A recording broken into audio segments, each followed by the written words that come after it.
What's good everybody? Today we are going to talk about something that happened in July 2021.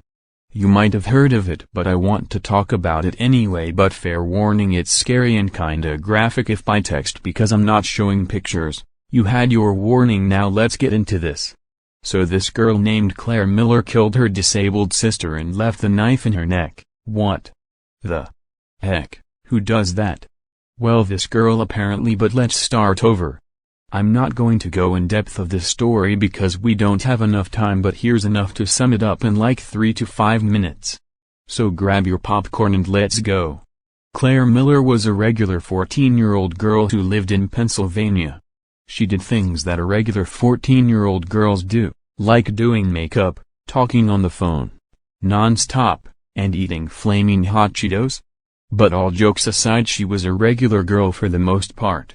But like every girl, she has a TikTok account and she had 21,000 followers, but when she did what she did, her account skyrocketed into popularity, gaining 11,000 more followers.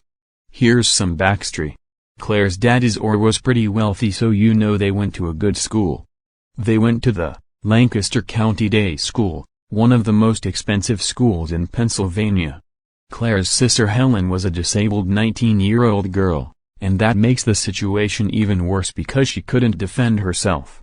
But anyway, Claire seemed like a good sister. She took her sister to hospital visits and never leaving her side. Things a normal and supportive sister would do. But unfortunately, on February 21st, her sister Helen tucked herself in bed like usual and slept, but there was something else going on in Claire's mind. She was surrounded by deep thoughts before she got violent. Claire went to the kitchen to fetch a sharp knife. She then, without thinking twice, stabbed her elder sister in the neck. She stabbed Helen multiple times to ensure she was dead. A gush of blood flowed from Helen's neck. Claire threw a pillow on Helen's face, covering her neck wound to cover the blood. The bedsheet, pillow, and covers were drenched in Helen's blood. Claire's parents, Mark and Marie Miller, were sleeping when their disabled daughter was being killed mercilessly. They were completely unaware of the whole situation. Claire then went outside her home and seemingly tried washing her bloody hands in the snow. This is crazy, isn't it? But as if things couldn't get worse, at 1 a.m., the confused minor called the Lancaster Police Department. The police force came immediately to the crime scene. Claire stood outside as it appeared she had been waiting for the police.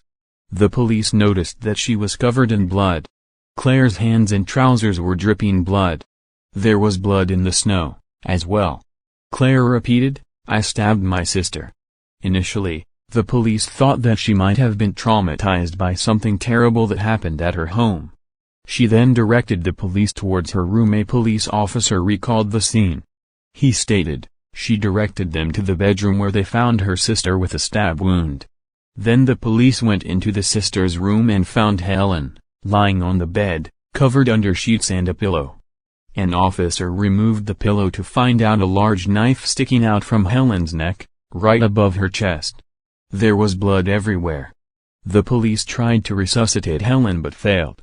At 4:45 am, the police confirmed that Helen Miller was no more.